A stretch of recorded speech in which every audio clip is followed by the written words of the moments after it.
నమస్కారం ETV news కు స్వాగతం. ముందుగా ప్రధాన అంశాలు. జాతీయ క్రీడా విధానానికి కేబినెట్ ఆమోదం. 2047 నాటికి టాప్ 5లో నిలపడమే లక్ష్యం. 2 ఏళ్లలో 3.5 కోట్ల ఉద్యోగాల సృష్టి. 1,07,000 కోట్లతో ఉపాధి ఆధారిత ప్రోత్సాహకం. ఒకే యాప్లో అన్ని రైల్వే సేవలు. అందుబాటులోకి వచ్చిన రైల్ 1.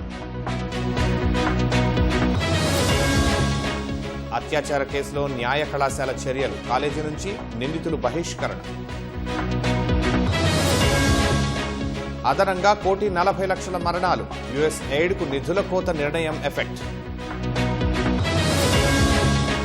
ఐరోపాలో మండుతున్న ఎండలు. ప్యారిస్లో red alert. Eiffel tower top మూసివేత. రేపటి నుంచి ఎడ్జ్బాస్టన్ టెస్ట్. పోరుకు సిద్ధమైన భారత్, ఇంగ్లాండ్.